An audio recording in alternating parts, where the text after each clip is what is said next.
La nouvelle femme de mon frère n'avait aucune idée que la maison où il vivait m'appartenait. Tu es une pathétique sangsue de 40 ans. Dégage, hurla-t-elle. J'ai éclaté de rire, essaie de m'y forcer. Elle a appelé la police, mais quand ils ont vu mon acte de propriété, elle a dû partir. Je m'appelle Sophie Martin et à 33 ans, j'ai bâti une carrière réussie dans l'investissement immobilier. Il y a 3 ans, mes parents sont morts dans un tragique accident, me laissant leurs biens.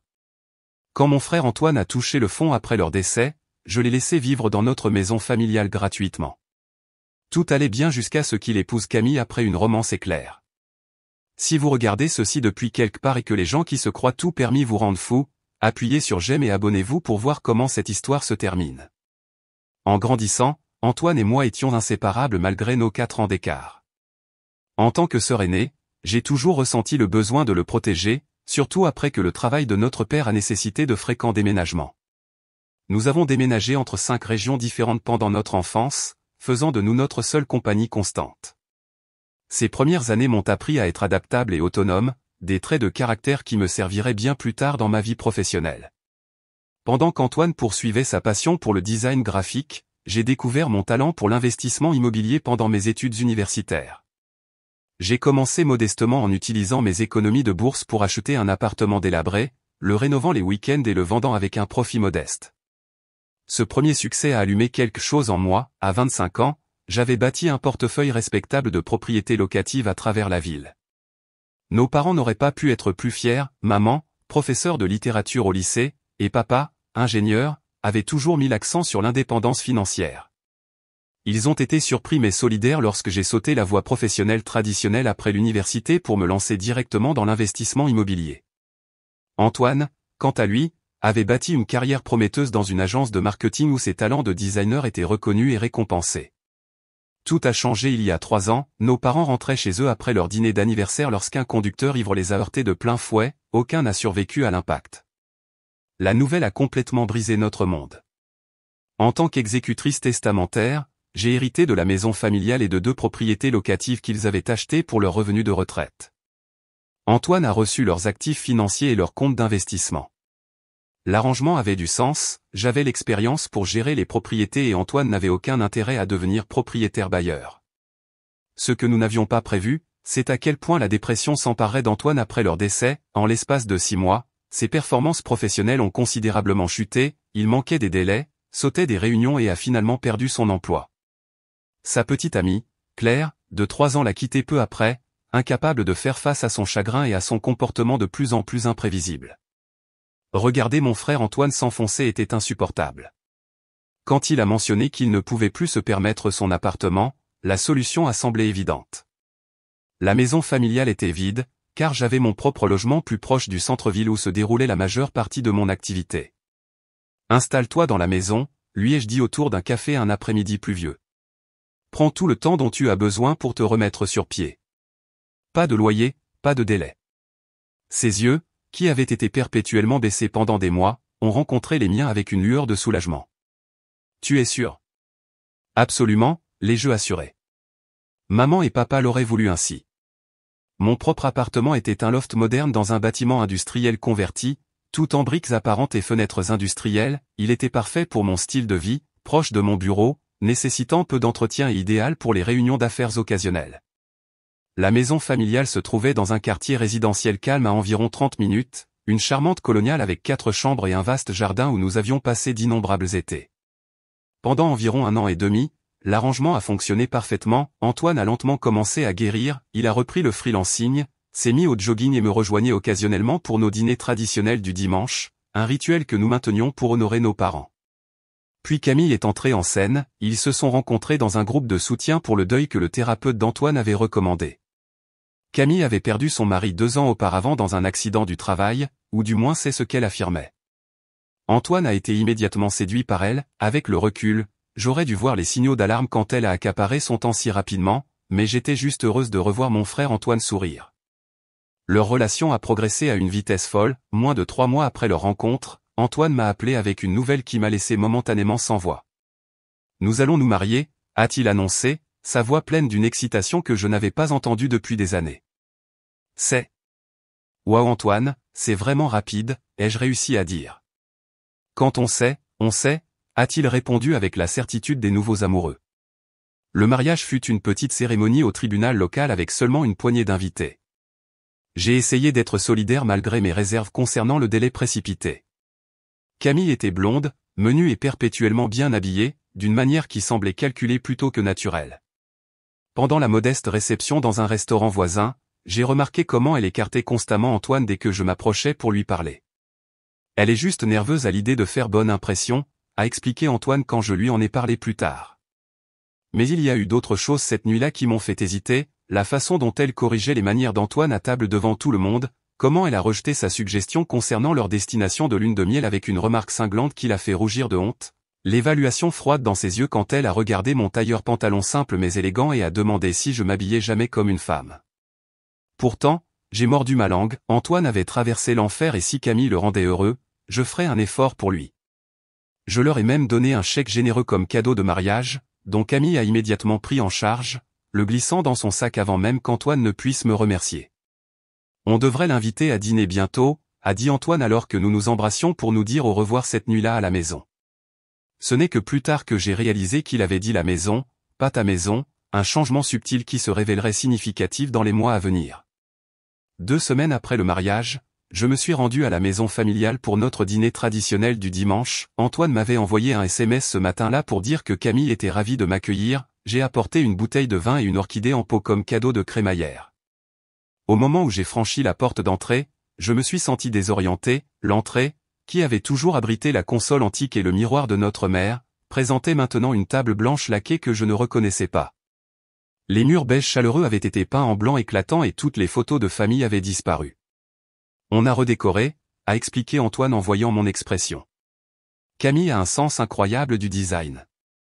Camille a émergé de la cuisine, portant un tablier qui semblait plus décoratif que fonctionnel. Sophie, pile à l'heure, son sourire n'atteignait pas ses yeux. Antoine, prends son manteau, chérie. Pendant qu'Antoine accrochait ma veste, j'ai remarqué d'autres changements dans le salon. Le canapé d'angle confortable où notre famille se réunissait pour des soirées cinéma avait été remplacé par un canapé en cuir élégant qui avait l'air cher mais peu accueillant. La précieuse collection de livres d'art de ma mère était introuvable. L'endroit a l'air différent, ai-je dit prudemment. C'était tellement démodé, a répondu Camille. Tous ces meubles anciens lourds et ces couleurs sombres. On l'a mis au goût du jour. J'ai ravalé une réponse sur le fait que beaucoup de ces pièces, démodées, étaient des héritages familiaux. À la place, j'ai demandé, avez-vous rangé la console de maman? C'était une pièce de famille. Antoine et Camille ont échangé un regard rapide. On a donné certaines choses pour faire de la place pour notre nouvelle vie ensemble, a dit Camille d'un ton léger. On ne peut pas construire l'avenir entouré du passé, n'est-ce pas? Tout au long du dîner, j'ai remarqué des changements subtils chez Antoine, il semblait anxieux, vérifiant l'expression de Camille avant de parler. Quand j'ai mentionné une anecdote familiale de notre enfance, il a changé de sujet abruptement lorsque le sourire de Camille s'est crispé.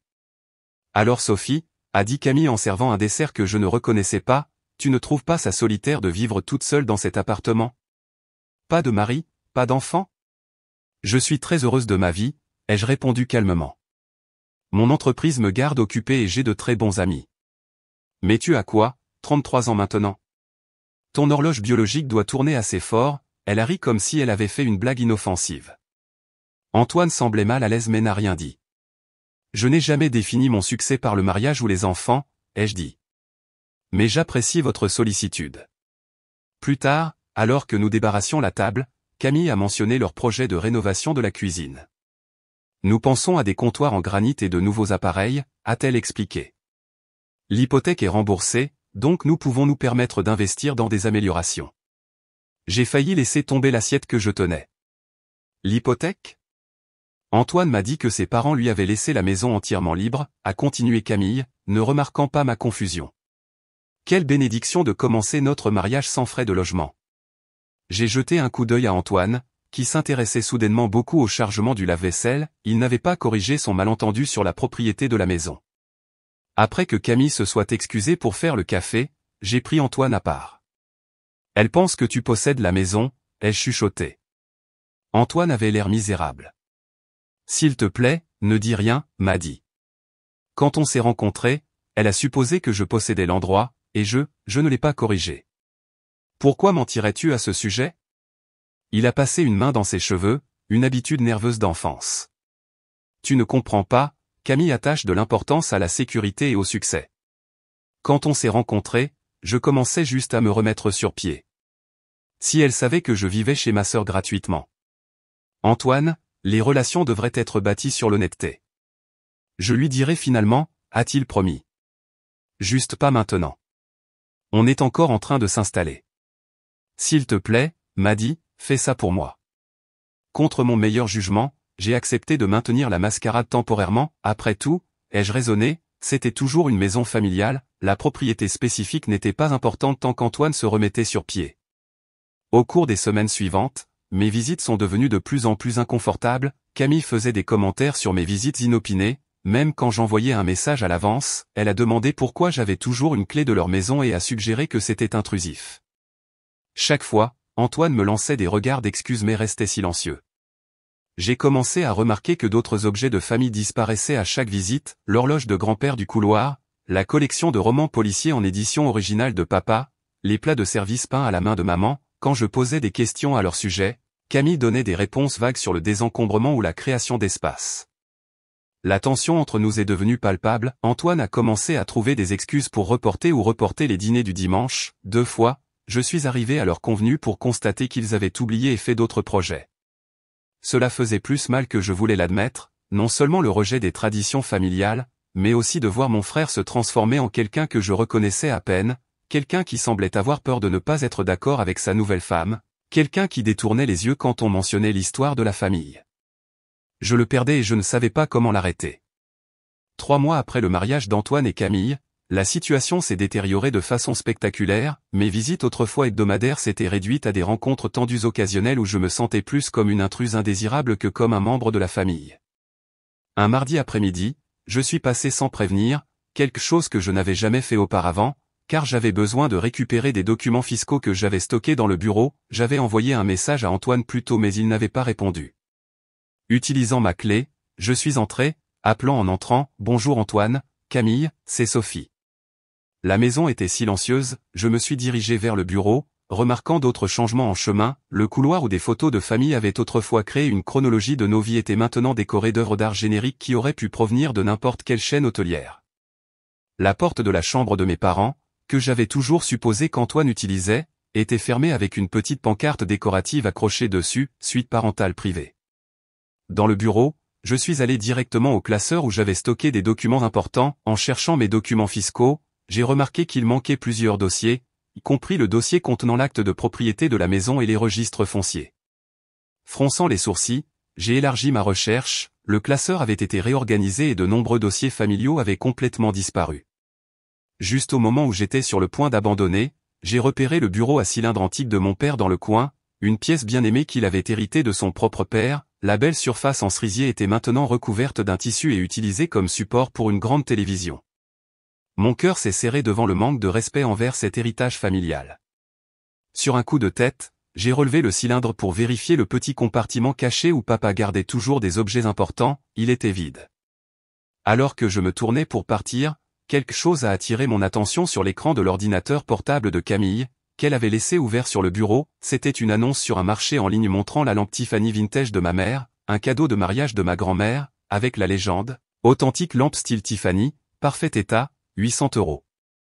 Je me suis senti physiquement malade, il vendait des héritages familiaux, j'ai sorti mon téléphone et pris une photo de l'écran, puis j'ai rapidement parcouru d'autres annonces sous le même nom de compte. Il y avait des dizaines d'objets que je reconnaissais, les livres en édition originale manquant, la collection d'argenterie de maman, même les petites peintures à l'huile qui avaient orné la salle à manger pendant des décennies. Juste à ce moment, j'ai entendu la porte d'entrée s'ouvrir et la voix de Camille appeler Antoine, j'ai rapidement fermé l'ordinateur portable et me suis dirigé en bas, mon esprit tournant à toute vitesse sur ce que je devais dire. Le sourire de Camille s'est figé quand elle m'a vu. « Sophie, quelle surprise !» J'ai envoyé un message à Antoine au sujet de certains documents fiscaux, ai-je expliqué en brandissant le dossier que j'avais réussi à trouver. « Vraiment ? Il ne m'en a pas parlé, son-on suggérait qu'elle ne me croyait pas, comment es-tu entré ? J'ai utilisé ma clé, ai-je dit, remarquant le malaise d'Antoine alors qu'il se tenait derrière sa femme. Ta clé, a-t-elle répété d'un ton monocorde. Antoine, je croyais qu'on avait discuté de ça. Antoine a traîné les pieds. Je voulais t'en parler, m'a dit. Nous accordons de l'importance à notre vie privée en tant que couple marié, a coupé Camille. Il est inapproprié que tu aies un accès illimité à notre maison. Je comprends la vie privée, ai-je dit prudemment. Mais c'est notre maison familiale depuis 15 ans, j'ai toujours eu une clé.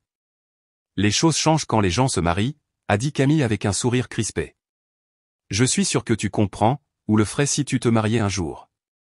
J'ai ignoré la pique et me suis tourné vers Antoine. Pouvons-nous parler en privé une minute des objets familiaux qui semblent disparaître? Antoine a semblé paniquer. Quels objets? La lampe Tiffany, les livres de papa, l'argenterie de maman. J'ai énuméré, regardant son visage s'affaisser. J'ai vu les annonces en ligne. Antoine. Camille s'est interposée entre nous. Ces choses prenaient juste la poussière. Nous créons notre propre maison maintenant. Ces choses, ai-je dit, luttant pour garder ma voix égale, sont des héritages familiaux ayant une valeur à la fois monétaire et sentimentale. Antoine a hérité du contenu de la maison, a déclaré fermement Camille. Il peut en faire ce qu'il veut. J'ai fixé mon frère du regard. C'est ce que tu lui as dit? Que tu as tout hérité? Antoine ne pouvait pas me regarder dans les yeux. Camille, peut-être devrions-nous discuter de cela plus tard. Il n'y a rien à discuter, a-t-elle cinglé. Ta sœur doit respecter nos limites et notre propriété. L'ironie qu'elle revendique la propriété d'une maison qui m'appartenait légalement était presque insupportable, mais la blessure dans les yeux d'Antoine m'a empêché de révéler la vérité.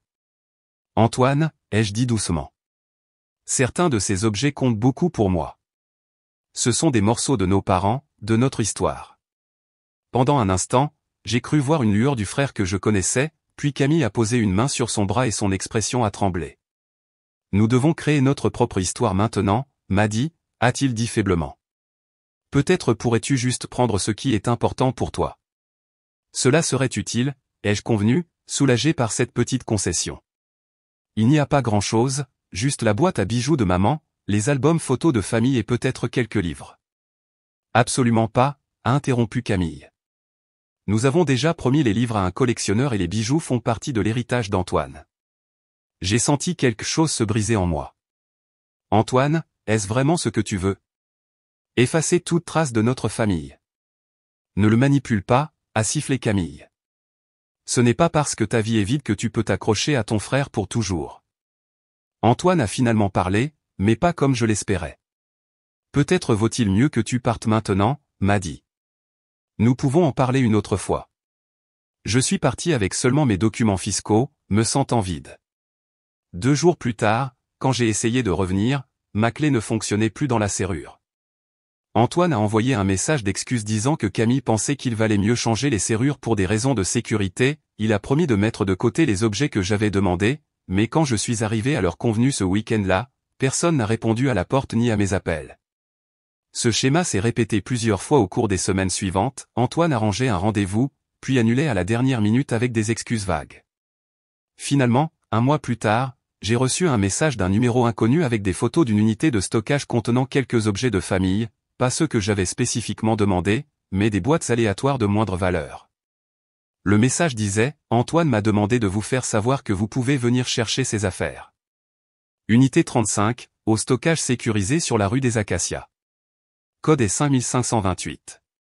Pas de boîte à bijoux, pas d'album photo, pas de livres, juste des boîtes de vieux vêtements et d'articles de cuisine que notre mère avait stockés dans le grenier. » Quand j'ai appelé Antoine pour demander ce qui se passait, Camille a répondu à son téléphone. « Antoine est occupé », a-t-elle dit sèchement. « Nous avons été plus que généreux avec ce que nous t'avons donné. Il est temps que tu arrêtes de nous harceler. » Harceler, ai-je répété, incrédule. J'essaie de préserver des souvenirs de famille. Souvenirs de famille, elle a ricané. Tu veux dire les vieilles affaires de tes parents? Antoine va de l'avant dans sa vie, tu devrais essayer un jour. Avant que je ne puisse répondre, elle a raccroché. Mes appels ultérieurs sont allés directement sur la messagerie vocale, Antoine a finalement envoyé un message pour dire qu'il faisait une pause dans le drame et me recontacterait quand les choses se seraient calmées. J'avais l'impression de perdre non seulement les liens physiques avec mes parents, mais aussi mon frère. Pendant des semaines, j'ai réfléchi à ce que je devais faire. Devais-je affirmer ma propriété légale de la maison et risquer de détruire complètement ma relation avec Antoine, ou continuer à regarder Camille effacer systématiquement notre histoire familiale et isoler mon frère? La décision a été prise pour moi quand j'ai découvert par les réseaux sociaux qu'ils organisaient une pendaison de crémaillère chez moi et ne m'avaient même pas invité. J'ai hésité à me présenter à la pendaison de crémaillère sans prévenir, mais j'ai finalement décidé de ne pas le faire. Faire une scène devant leurs amis n'aiderait pas la situation. Au lieu de cela, j'ai attendu le dimanche suivant, le jour de notre dîner familial traditionnel, et me suis rendu à la maison avec une petite offrande, une tarte aux pommes maison utilisant la recette de notre mère. Quand j'ai sonné à la porte, j'ai entendu de la musique à l'intérieur. Après un long moment, la porte s'est ouverte juste assez pour que Camille jette un coup d'œil. Son expression s'est durcie quand elle m'a vu. Sophie, ce n'est pas le bon moment. J'ai forcé un sourire. Je ne resterai pas longtemps. J'ai juste apporté la tarte pour le dîner du dimanche. Antoine est là. Elle n'a pas ouvert la porte davantage. Nous avons des projets. S'il te plaît, Camille, juste 5 minutes avec mon frère. Elle a soupiré dramatiquement. Attends ici. La porte s'est refermée sur moi. Plusieurs minutes se sont écoulées avant que la porte ne s'ouvre à nouveau. Cette fois, Antoine se tenait là, l'air mal à l'aise. Salut Maddy, a-t-il dit, ne me regardant pas tout à fait dans les yeux. Ce n'est vraiment pas un bon jour. C'est dimanche, ai-je dit simplement. Dîner familial. Tarte aux pommes de maman. J'ai brandi le dessert. Antoine a jeté un coup d'œil par-dessus son épaule avant de sortir sur le porche et de refermer partiellement la porte derrière lui. Écoute, Camille et moi avons des amis qui arrivent bientôt. On peut faire ça une autre fois. Antoine, tu as annulé ou ignoré les 6 dernières fois où j'ai essayé de te voir. Il a passé une main dans ses cheveux. Les choses ont été chargées avec les rénovations de la maison. C'est ce que j'ai entendu. La pendaison de crémaillère avait l'air sympa sur les photos. Son visage a rougi. Maddy, La porte s'est ouverte brusquement derrière lui. Camille se tenait là, les bras croisés. C'est exactement le genre d'intrusion dont je parle, Antoine, a-t-elle dit sèchement. Visites inopinées, tentative de culpabilisation sur les traditions familiales. J'ai envoyé un message hier, ai-je fait remarquer calmement. Et Antoine t'a dit que nous étions occupés, a-t-elle cinglé. Pourtant, te voilà quand même, forçant ton entrée dans nos vies. Je ne force rien du tout. J'essaie de maintenir une relation avec mon seul frère. Camille a levé les yeux au ciel. Toujours la victime. Antoine a une nouvelle famille maintenant, moi. Il n'a pas besoin de toi qui rôde comme une vieille fille triste et solitaire. Antoine a tressailli. Camille, s'il te plaît, non. Antoine, il est temps que quelqu'un le dise. Elle s'est tournée vers moi, sa voix montant. Tu es une pathétique sangsue de 40 ans. Dégage et ne reviens plus dans notre maison. Quelque chose s'est brisé en moi, après des mois à la regarder démanteler mes souvenirs de famille, isoler mon frère, et maintenant se tenir dans l'entrée de ma maison pour me dire de partir. J'ai éclaté de rire, le son les a clairement surpris tous les deux. Le visage de Camille s'est décomposé de colère. Tu trouves ça drôle? Je vais appeler la police et te faire expulser pour intrusion. J'ai essuyé des larmes de rire de mes yeux. Oh, s'il te plaît, essaie de me faire partir. Appelle la police. J'adorerais voir leur visage. Antoine avait l'air paniqué. Sophie, s'il te plaît, n'aggravons pas les choses. Non, Antoine, ai-je dit, soudainement calme. J'ai respecté tes souhaits pendant des mois, j'ai regardé des héritages familiaux disparaître, j'ai toléré d'être enfermé dehors de ma propre propriété. Mais c'est fini. Les yeux de Camille se sont rétrécis. Ta propriété? C'est notre maison. Antoine l'a hérité de tes parents. J'ai cherché dans mon sac et j'ai sorti un dossier. En fait, non. Antoine a hérité de leurs actifs financiers. J'ai hérité de la maison, et j'ai l'acte de propriété pour le prouver. La couleur a quitté le visage de Camille. Tu mens. L'acte est enregistré à mon nom, ai-je poursuivi, ouvrant le dossier pour le leur montrer. J'ai laissé Antoine vivre ici gratuitement pour l'aider à se remettre sur pied après le décès de nos parents. Antoine avait l'air de pouvoir être malade. Maddy, je peux expliquer. Camille m'a arraché les papiers des mains et les a parcourus, son expression est passée de l'incrédulité à la fureur, elle s'est retournée contre Antoine. Tu m'as menti? Tu as dit que tu possédais cette maison. Antoine a bégayé. J'allais te le dire, mais... Pendant tout ce temps, nous avons vécu dans sa maison, la voix de Camille est montée à un cri. Faisant des améliorations sur sa propriété, alors qu'elle avait une clé et pouvait entrer n'importe quand. Elle est retournée en trombe dans la maison, attrapant son téléphone. J'appelle la police. C'est forcément une fraude ou quelque chose comme ça. Vas-y, ai-je dit calmement en la suivant à l'intérieur. Appelle-les.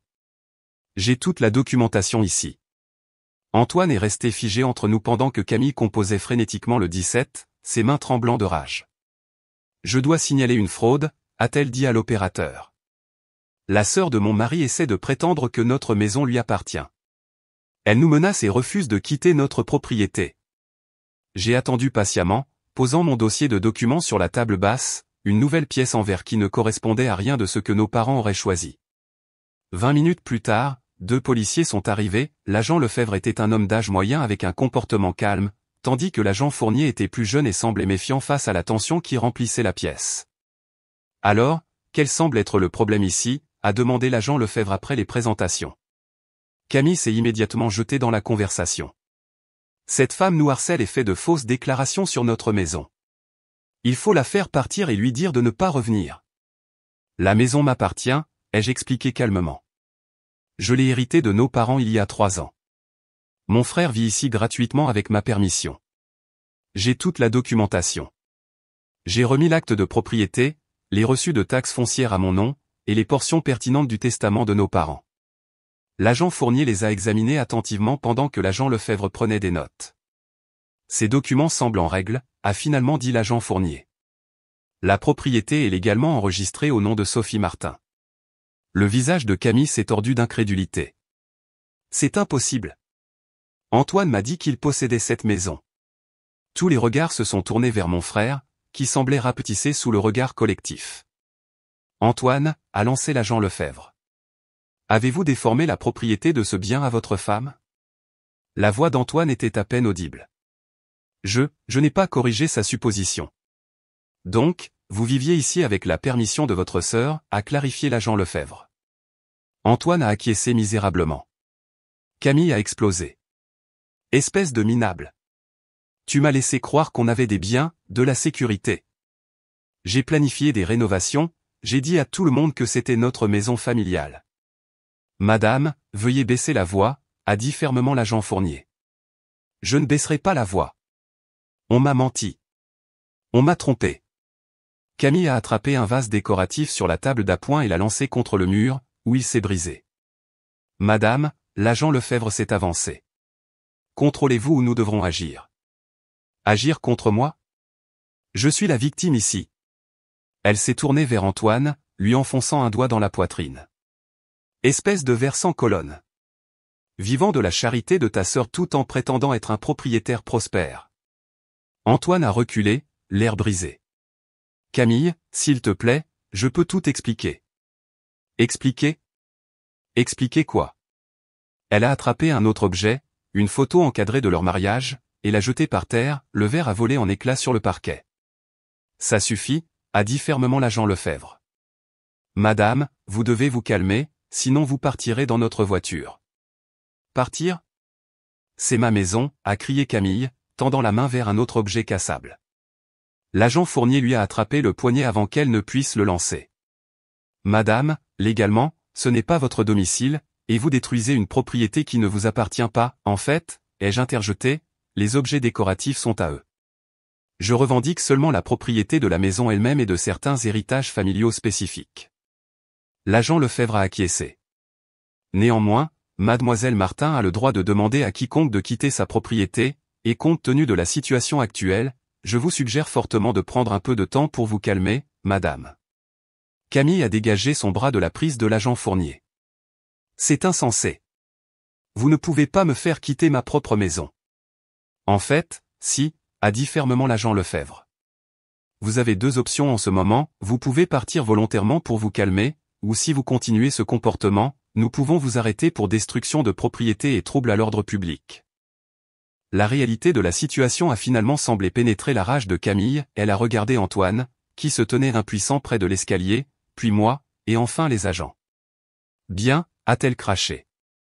Je pars. Mais ce n'est pas fini. Elle a attrapé son sac sur le comptoir. Antoine, tu viens ou tu restes avec ta précieuse sœur? Antoine avait l'air tiraillé, ses yeux allaient et venaient entre nous. Je devrais aller avec toi. On doit parler. Camille s'est dirigée d'un pas lourd vers la porte, puis s'est retournée pour lancer une dernière pique. Profite bien de ta maison vide et de ta vie vide, Sophie. Au moins Antoine a eu le courage d'essayer quelque chose de réel, même s'il a dû mentir surtout pour l'obtenir. La porte s'est claquée derrière eux avec une telle force qu'un tableau est tombé du mur tout près. L'agent Lefebvre s'est tourné vers moi avec une expression de sympathie. Souhaitez-vous déposer plainte pour les objets endommagés, madame? J'ai secoué la tête, soudainement épuisé. Non. Ce ne sont que des choses. Pour ce que ça vaut, a ajouté l'agent Fournier, vous avez géré ça très calmement. Après le départ des agents, je me suis tenu seul dans la maison silencieuse, entouré des preuves de la rage de Camille et des vestiges de ce qui avait été autrefois un foyer familial aimant. Je me suis assise sur le canapé en cuir inconnu et me suis finalement autorisé à pleurer. Après le départ de la police, j'ai passé des heures assises dans la maison vide, alternant entre larmes et moments d'incrédulité engourdie, comment en étions-nous arrivés là? La maison qui représentait autrefois la chaleur et les liens familiaux ressemblait maintenant à un champ de bataille. J'ai parcouru chaque pièce, cataloguant les changements et les absences, la cuisine où maman nous avait appris à cuisiner était maintenant stérile et impersonnelle avec ses nouveaux appareils étincelants.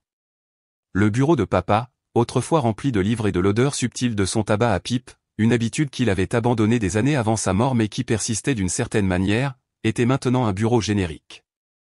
C'était comme si Camille avait systématiquement effacé toute trace de l'existence de la famille Martin. Vers minuit, mon téléphone a vibré avec un message d'Antoine.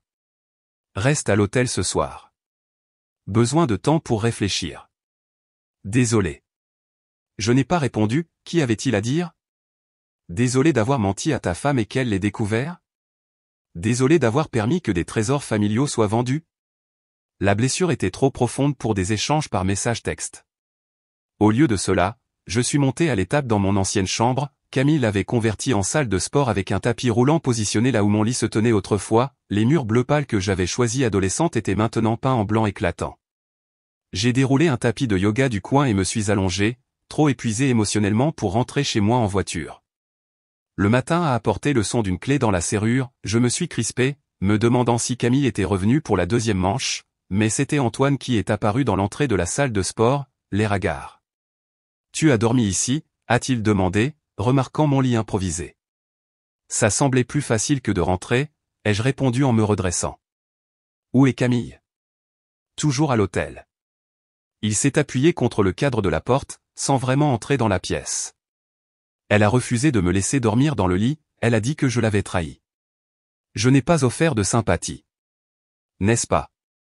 Antoine a tressailli. Oui, non, je ne sais pas. Il a glissé le long du mur jusqu'à s'asseoir par terre. Je n'ai jamais voulu que tout cela arrive, m'a dit. Qu'est-ce que tu pensais qu'il allait se passer? Que je ne mentionnerais jamais que je possède la maison. Qu'elle ne le découvrirait jamais? Je pensais? Sa voix s'est éteinte, puis il a recommencé. Quand j'ai rencontré Camille, j'étais au plus bas, pas de travail, pas de petite amie, vivant de la charité de ma sœur. Elle semblait si forte, si organisée. Quand elle a supposé que je possédais la maison, ça faisait du bien d'être vu comme quelqu'un qui réussit, pour une fois. Alors tu as menti pour l'impressionner? Je n'ai pas corrigé sa supposition, a-t-il corrigé faiblement. Et puis ça a fait boule de neige. Une petite omission s'est transformée en toute cette fausse vie. Je me suis levé, ayant besoin de bouger. Et qu'en est-il des héritages familiaux? Les vendre faisaient partie du maintien de ton image de succès? La honte a envahi son visage. C'était l'idée de Camille. Elle a dit qu'il fallait faire de la maison la nôtre en nettoyant la vieille énergie. J'ai essayé de sauver certaines choses, de les cacher dans le grenier, mais elle est très persistante. Persistante, ai-je répété. C'est comme ça qu'on appelle ça? Elle n'est pas toujours comme ce que tu as vu hier, a dit Antoine, sur la défensive. Elle peut être aimante, solidaire. Elle m'a aidé quand je ne pouvais même pas sortir du lit après la mort de maman et papa. J'ai fait une pause près de la fenêtre, regardant l'érable que papa avait planté quand nous avions emménagé. L'a-t-elle aidé? ou a-t-elle trouvé quelqu'un de vulnérable et l'a isolé de son système de soutien? Antoine est resté silencieux pendant un long moment. Qu'est-ce que tu veux dire? Je dis qu'en 6 mois de mariage, tu as arrêté de voir tes amis, manqué le rassemblement commémoratif pour l'anniversaire de maman et papa, changé les serrures pour les membres de ta famille, et laissé vendre des trésors familiaux irremplaçables. Ça te semble sain, ça? Ce n'est pas si simple, a-t-il protesté. Camille a des problèmes de confiance à cause de son passé, de son ex-mari. Celui qui est mort dans un accident du travail, ai-je interrompu. Antoine a froncé les sourcils. Oui. Pourquoi? As-tu déjà vérifié l'une de ces histoires? Rencontré quelqu'un de son passé? Son expression m'a dit qu'il ne l'avait pas fait. Antoine, ai-je dit doucement, m'asseyant à côté de lui. Quand as-tu été vraiment heureux et en paix avec Camille pour la dernière fois? Sans être anxieux de dire la mauvaise chose ou de marcher sur des œufs. Il a fixé ses mains. Je ne sais pas, nous sommes restés en silence pendant que la lumière du matin remplissait la pièce. Finalement, Antoine a parlé à nouveau, sa voix à peine audible. Il me manque tellement, m'a dit. Maman et papa. Parfois, ça me frappe à nouveau, le fait qu'ils soient vraiment partis. Je sais, ai-je chuchoté, sentant mon propre chagrin remonter à la surface. Moi aussi. Après leur mort, j'ai eu l'impression que tout ce qui était bien dans ma vie s'était effondré, mon travail, Claire qui partait, puis mon appartement. Et toi, tu as été si forte à travers tout ça, ne t'effondrant jamais, gérant la succession, ton entreprise. Je me suis senti comme un tel échec en comparaison. Je n'étais pas aussi forte que tu le penses, ai-je admis. J'ai juste géré différemment. Je pleurais sous la douche tous les matins pendant des mois, je me suis jeté dans le travail pour éviter de ressentir le vide. Antoine a eu l'air surpris. Tu ne l'as jamais montré. Parce que j'essayais d'être forte pour toi, j'ai cherché sa main. C'est ce que fait la famille. Et je t'ai remercié en mentant et en laissant Camille vendre les trésors de famille. Sa voix s'est brisée. Mon Dieu, je suis tellement désolé, m'a dit. Alors que nous étions assis ensemble par terre dans ce qui était autrefois ma chambre, le téléphone d'Antoine a vibré à plusieurs reprises avec des messages de Camille, des messages de plus en plus exigeants demandant où il était et pourquoi il ne répondait pas à ses appels. Elle me surveille toujours, a-t-il dit en éteignant le téléphone. Au début, je pensais que c'était gentil qu'elle se soucie autant, maintenant, ça semble contrôlant. Je l'ai suggéré. Il a acquiescé lentement. Le mois dernier, j'ai rencontré un vieux collègue, Jacques, pour déjeuner, elle a suivi ma localisation sur mon téléphone et s'est présentée au restaurant, elle a fait une scène en disant que j'avais un rendez-vous secret, même si Jacques et moi discutions juste d'un projet freelance potentiel. As-tu eu le projet? Non. Après la scène de Camille, Jacques a dit que ce n'était pas une bonne idée après tout. Les épaules d'Antoine se sont affaissées. Je n'ai pas eu de travail en freelance depuis 2 mois maintenant. Cette révélation m'a profondément inquiété, Antoine avait été un graphiste primé avant la mort de nos parents, son talent n'avait pas disparu, juste sa confiance et ses relations. Qu'est-il arrivé à tous tes amis designers? Mathieu, Élise, toute l'équipe du studio. Camille a dit qu'ils étaient une influence négative, qu'ils me rappelaient mon échec quand j'ai perdu mon travail. Il a levé les yeux soudainement. Elle a supprimé leur contact de mon téléphone pendant que je dormais. Plus Antoine partageait, plus le schéma devenait clair, j'avais vu suffisamment d'amis dans des relations toxiques pour reconnaître les signes, isolement des amis et de la famille, contrôle financier, érosion de l'estime de soi, surveillance constante. Antoine, ai-je dit prudemment, je pense que tu pourrais être dans une relation émotionnellement abusive. Il a commencé à objecter, puis s'est arrêté. J'ai eu la même pensée, a-t-il admis. Mais ensuite, elle fera quelque chose de gentil ou semblera si vulnérable à propos de son propre traumatisme passé, et je me convainc que je réagis de manière excessive. Ça fait partie du cycle, ai-je expliqué. Tension, explosion, réconciliation, calme. Puis ça recommence. Nous avons passé les heures suivantes à parler plus ouvertement que nous ne l'avions fait depuis des années, Antoine a révélé d'autres comportements troublants, comment Camille surveillait ses dépenses, critiquait son apparence, dévalorisait sa carrière et réécrivait l'histoire de leur relation pour se présenter comme la sauveuse qu'il avait, réparée, après la mort de nos parents. À mesure que la journée avançait, les messages de Camille sont devenus de plus en plus frénétiques, alternant entre la rage, réponds-moi tout de suite, ou, j'appelle encore la police, et des supplications désespérées, chérie, s'il te plaît, je suis tellement inquiète pour toi. J'ai besoin de toi, je ne peux pas vivre sans toi. J'ai besoin d'espace pour réfléchir, Antoine lui a finalement envoyé un message. Je reste chez un ami ce soir? Sa réponse a été immédiate. C'est ta sœur, n'est-ce pas? Elle te monte contre moi après tout ce que j'ai fait pour toi. Antoine a éteint son téléphone. Ce soir-là, j'ai commandé une pizza et nous l'avons mangée sur le porche arrière, nous remémorant les dîners de famille et les barbecues d'été. Pour la première fois depuis des mois, j'ai aperçu des éclats de mon vrai frère revenir, son humour, sa prévenance, sa passion pour le design, alors qu'il me montrait des croquis sur lesquels il avait travaillé en secret. Camille n'aime pas que je perde mon temps à dessiner, a-t-il expliqué quand j'ai demandé pourquoi il cachait son travail. J'ai dormi dans la chambre d'amis cette nuit-là et Antoine a pris le canapé, aucun de nous ne voulant utiliser la chambre principale que Camille avait réclamée. Avant de me coucher, je lui ai donné des documents de recherche sur la violence émotionnelle et les relations de codépendance que j'avais trouvés en ligne. Tu n'as pas à décider quoi que ce soit ce soir, lui ai-je dit. Juste informe-toi, reconnais les schémas. Le lendemain matin, je me suis réveillé pour trouver Antoine déjà debout, assis à la table de la cuisine avec un bloc-notes rempli d'écrits. J'ai fait une liste, a-t-il dit sans préambule. De comportements qui m'effrayaient ou me blessaient, de choses que j'ai abandonnées depuis que j'ai rencontré Camille, de mensonges que j'ai dits pour maintenir la paix. Il m'a poussé les pages. Ça fait 7 pages, m'a dit. Je n'avais pas besoin de la lire, le fait qu'il ait rempli 7 pages pendant la nuit disait tout. Qu'est-ce que tu veux faire, ai-je demandé. J'ai besoin de temps loin d'elle pour penser clairement, a-t-il dit. Chaque fois que j'essaie de fixer des limites, elle éclate en sanglots ou se met tellement en colère que je finis par m'excuser de l'avoir contrariée. Tu peux rester ici aussi longtemps que tu en as besoin, l'ai-je assuré. C'est ta maison aussi. Antoine a regardé autour de la cuisine, la décoration inconnue que Camille avait choisie, l'absence de photos de famille, la perfection stérile qui effaçait notre histoire. Non, a-t-il dit doucement. Ce n'est plus chez nous. Elle a effacé tout ce qui le rendait spécial. La tristesse dans sa voix m'a brisé le cœur, mais sa prise de conscience m'a donné de l'espoir, mon frère voyait enfin la vérité. La confrontation que nous redoutions est arrivée l'après-midi suivant, sous la forme de coups frappés à la porte d'entrée, si violents qu'ils ont fait trembler les gonds. Antoine.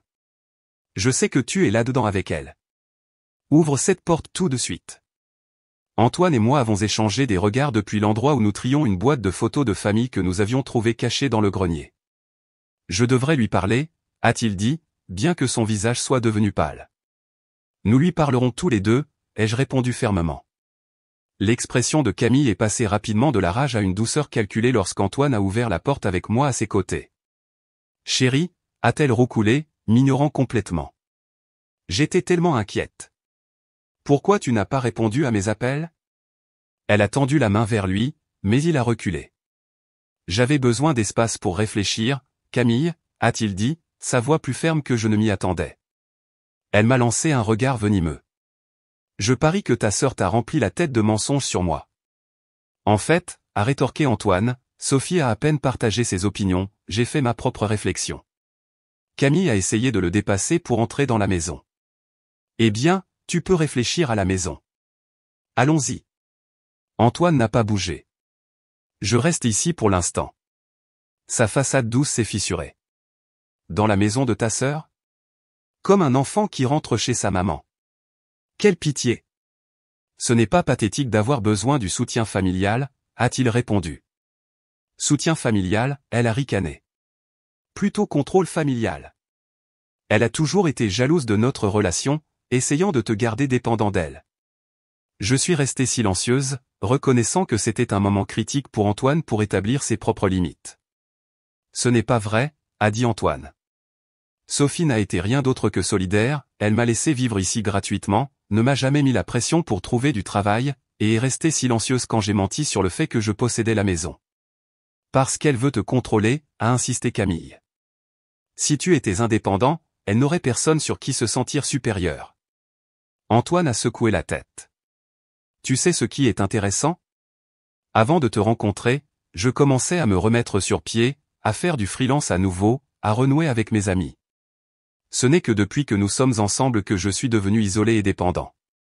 La stratégie de Camille a changé instantanément, ses yeux se sont remplis de larmes et sa voix est devenue fragile. Comment peux-tu dire ça? Après tout ce que j'ai fait pour toi? Je t'ai sauvé quand tu étais au plus bas. Personne d'autre ne voulait de toi à ce moment-là. J'ai mordu ma langue, luttant contre l'envie de contredire sa manipulation. Ce n'est pas vrai non plus, a dit Antoine doucement. J'avais des amis et de la famille qui se souciaient de moi. Tu m'as juste convaincu qu'ils ne le faisaient pas. Les larmes de Camille ont disparu aussi vite qu'elles étaient apparues, elle a sorti un dossier de son sac à main surdimensionné. Bien. Si c'est comme ça que tu veux jouer. J'ai consulté un avocat. En tant que ta femme, j'ai des droits sur cette propriété, quel que soit le nom sur l'acte. Elle nous a tendu un document. C'est une réclamation formelle de droit de propriété conjugale. Comme nous vivons ici et faisons des améliorations en tant que couple marié, j'ai droit à au moins la moitié de la propriété. J'ai pris le papier, le parcourant rapidement. Ce n'est pas un document légal, Camille. C'est juste quelque chose que tu as tapé. Mon avocat a dit. Tu n'as pas parlé à un avocat, ai-je interrompu calmement. Aucun vrai avocat ne préparerait ceci, c'est plein de termes légaux mal appliqués et il n'y a ni formatage correct ni citation de cas. Son visage s'est décomposé. Tu ne sais pas tout, Sophie.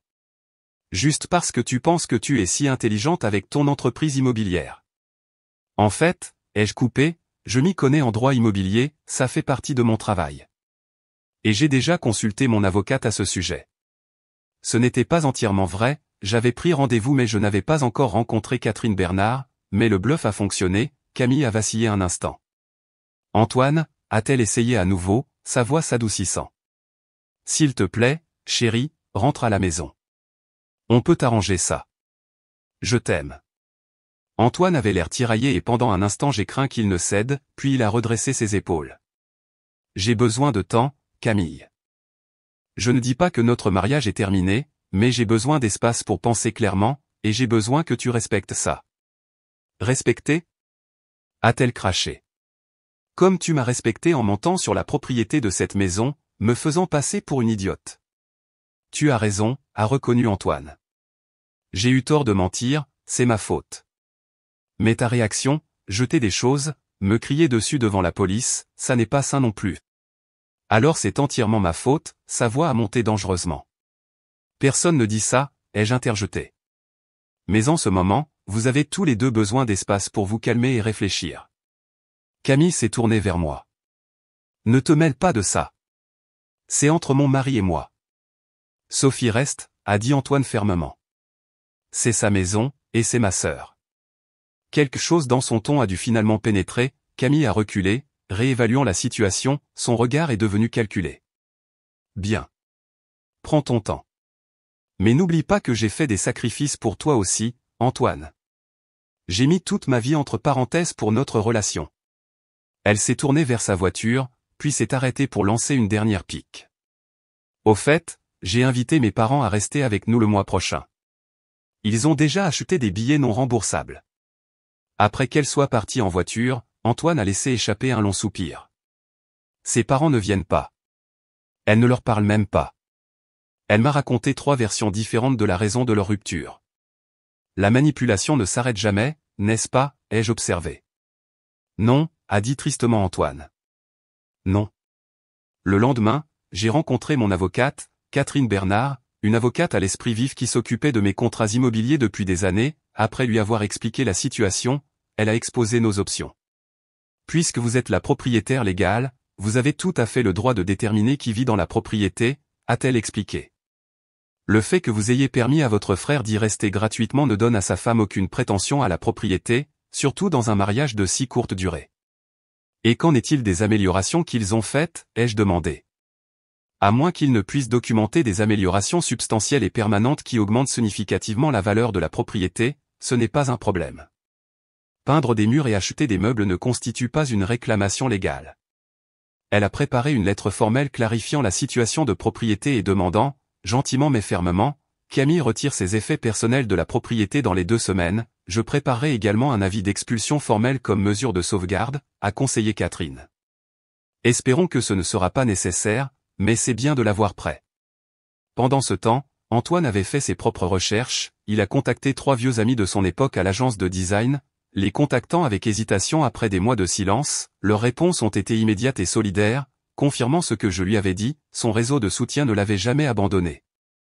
Mathieu m'a invité à déjeuner demain, m'a-t-il dit, l'air à la fois nerveux et excité. Il a dit que leur cabinet est submergé de projets et pourrait utiliser de l'aide en freelance. C'est super, Antoine, ai-je dit sincèrement. Tu es incroyablement talentueux, ils auraient de la chance de t'avoir. Son sourire s'est estompé. Et si Camille se présente encore? Fais une scène? Alors Mathieu verra exactement pourquoi tu n'as pas donné de nouvelles, ai-je souligné. Les vrais amis comprennent quand quelqu'un est dans une situation difficile. 2 jours plus tard, Antoine est revenu de son déjeuner avec de vraies tâches de travail et une offre provisoire de rejoindre l'agence à temps partiel pendant qu'il se remettait sur pied. Ça semblait si normal, s'est-il émerveillé, comme si le brouillard des 2 dernières années se dissipait. Ce soir-là, nous avons organisé un dîner impromptu avec 4 des amis les plus proches d'Antoine. La maison s'est sentie vivante à nouveau, remplie de conversations et de rires, alors que je regardais mon frère s'engager passionnément dans des discussions sur les tendances du design et les potins de l'industrie. J'ai vu des étincelles de son ancien lui revenir. Après le départ de ses amis, Antoine a pris une décision. Je vais demander à Camille une séparation, a-t-il dit. J'ai besoin de temps pour comprendre qui je suis sans son influence. Le lendemain matin, nous avons travaillé ensemble pour rédiger un email compatissant mais ferme, car Catherine avait déconseillé une conversation en personne compte tenu de la volatilité de Camille. Antoine a expliqué son besoin d'espace, proposé d'organiser le retrait de ses affaires et suggéré qu'ils consultent tous deux un conseiller individuel avant de prendre des décisions définitives concernant leur mariage. La réponse de Camille est arrivée en quelques minutes, une seule ligne, tu le regretteras.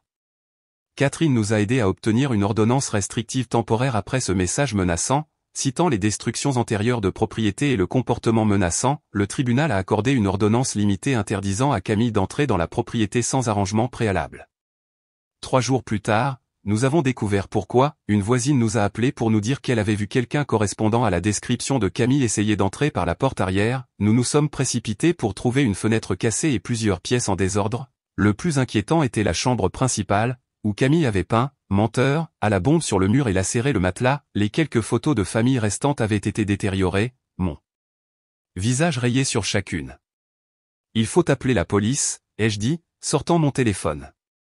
Antoine avait l'air dévasté. Je n'aurais jamais cru qu'elle irait si loin. Les caméras de sécurité que j'avais installées après la confrontation initiale avaient tout enregistré. L'agent Fournier est revenu avec un nouveau partenaire pour prendre notre déposition et examiner les images. C'est une violation claire de l'ordonnance restrictive, a confirmé l'agent Fournier. Nous allons émettre un avis de recherche pour son véhicule.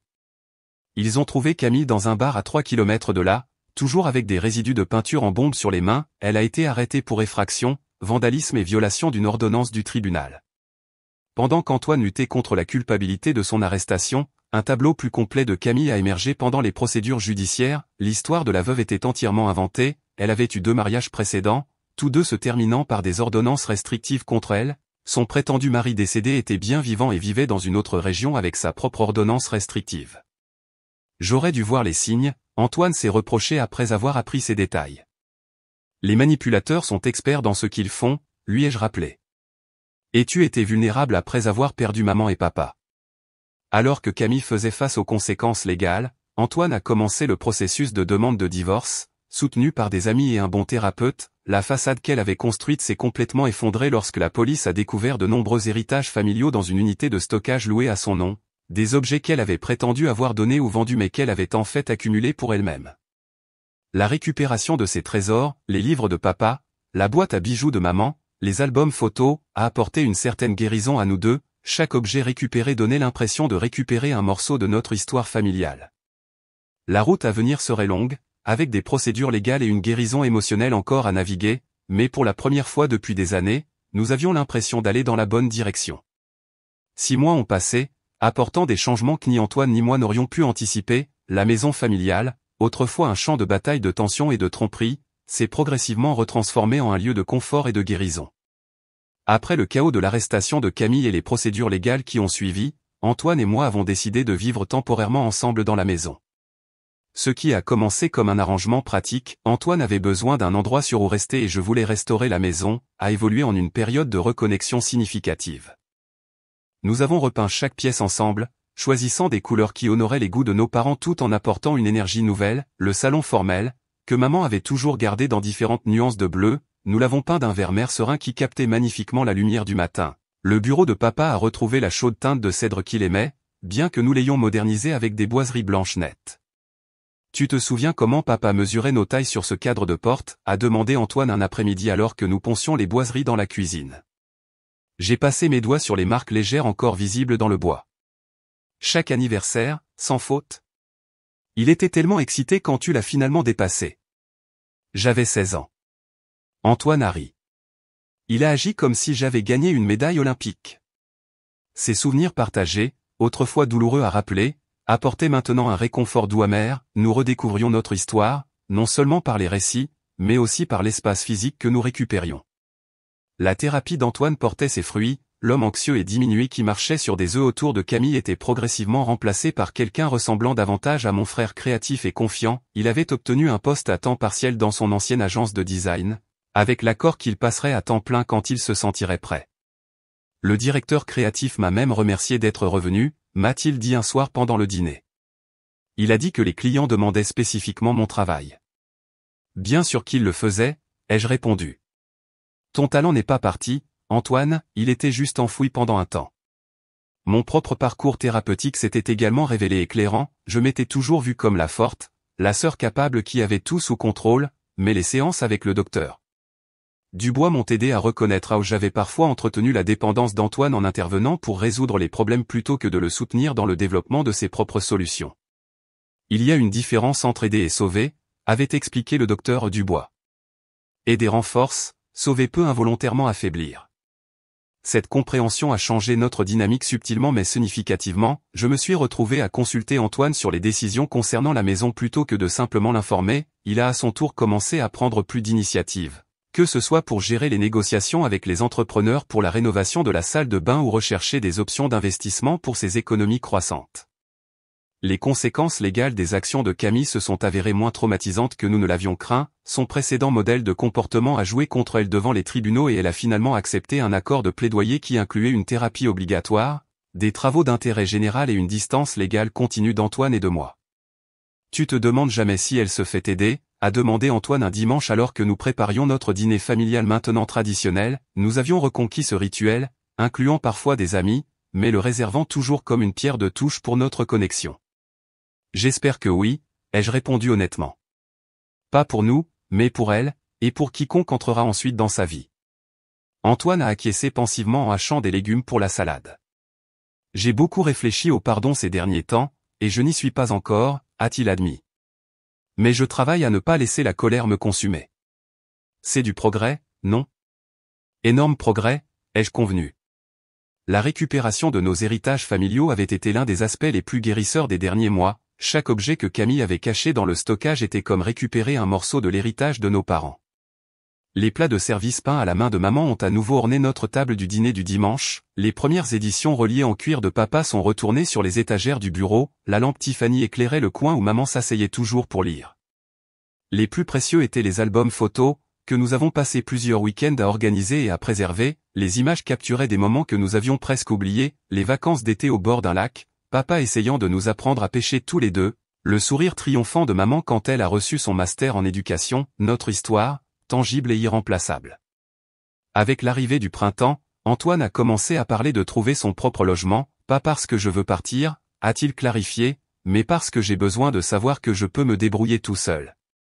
Je comprends, lui ai-je dit, et je le pensais. La maison sera toujours là, tu es chez toi quand tu en as besoin. Nous nous sommes assis sur le porche arrière, regardant les lucioles apparaître dans le crépuscule, un petit verre du bourbon préféré de papa entre nous. J'ai réfléchi, a dit Antoine après un silence confortable. Peut-être est-il temps de parler de ce qui arrive à la maison à long terme. Qu'est-ce que tu veux dire? Elle est légalement à toi, mais c'est notre maison familiale. Peut-être devrions-nous envisager d'en faire officiellement une propriété partagée. La suggestion m'a profondément touché. Tu es sûr? Après tout ce qui s'est passé avec Camille. C'est exactement pour ça, a-t-il expliqué. Elle a essayé de revendiquer quelque chose qui n'était pas à elle. C'est différent. C'est reconnaître ce qui a toujours été vrai, que nos parents nous ont laissé leur héritage à tous les deux, juste sous des formes différentes. nous avons décidé de consulter Catherine au sujet de la création d'une fiducie familiale pour la propriété, afin de garantir qu'elle resterait une pierre de touche pour nous deux, quelle que soit la direction que la vie nous mènerait. En juillet, exactement un an après la confrontation avec Camille, Antoine a signé le bail d'un petit appartement charmant près de son agence de design. Ça semblait juste, d'une certaine manière, que ce pas vers l'indépendance survienne alors que nous approchions de l'anniversaire du moment où il avait failli se perdre complètement. C'est à distance de marche du travail, a-t-il expliqué en me faisant visiter. Et il y a une chambre d'amis pour quand je recommencerai à prendre des clients privés. J'ai remarqué des photos de famille encadrées déjà disposées sur son étagère, pas cachées comme elles l'avaient été avec Camille, mais bien en évidence, parmi elles, une nouvelle addition, une photo récente d'Antoine et moi sur le porche de la maison familiale, riant en essayant de recréer une pose d'enfance d'il y a 30 ans. On dirait que tu es prêt, ai-je dit en lui serrant l'épaule. Grâce à toi, a-t-il répondu. Non, ai-je corrigé gentiment. Tu as fait le plus dur, j'ai juste fourni un espace sûr pour que tu puisses le faire. Alors que je rentrais chez moi en voiture ce soir-là, j'ai réfléchi au chemin tumultueux parcouru au cours de l'année écoulée, ce qui avait commencé comme un litige immobilier avait évolué en quelque chose de bien plus significatif, une reconquête, non seulement d'un espace physique, mais aussi de notre relation, de notre histoire familiale et de nos forces individuelles. Les leçons avaient été difficiles, mais précieuses, j'avais appris que soutenir quelqu'un ne signifie pas résoudre tous ses problèmes. Antoine avait appris que l'amour ne devrait pas exiger de s'effacer soi-même ou son passé. Nous avions tous deux appris que l'honnêteté, même inconfortable, bâtit des fondations plus solides que les mensonges confortables ne pourraient jamais le faire. La maison, quand je suis entré dans l'allée, m'a accueilli avec une chaleur familière, elle était plus calme maintenant sans la présence quotidienne d'Antoine, mais pas vide, jamais vide. Elle restait remplie de souvenirs, d'histoires, de l'essence de la famille qui nous avait tous deux façonnés.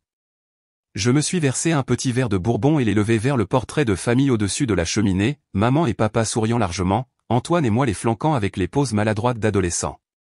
On va bien, leur ai-je dit doucement. On s'en est sorti. Et je savais, avec une certitude qui transcendait la logique, qu'ils auraient été fiers de leurs 2 enfants. Alors que je finis de partager cette histoire avec vous, je me demande si vous avez déjà dû tenir bon quand quelqu'un a essayé de prendre ce qui vous revenait de droit, ou peut-être avez-vous vu un être cher se retrouver piégé dans une relation toxique. J'aimerais entendre vos expériences dans les commentaires ci-dessous. Si cette histoire a résonné en vous, veuillez appuyer sur le bouton j'aime et vous abonner pour entendre d'autres histoires réelles sur les limites familiales et la recherche de force dans les situations difficiles. Merci d'avoir écouté, et rappelez-vous, parfois, les limites les plus difficiles à fixer sont celles qui apportent finalement le plus de guérison.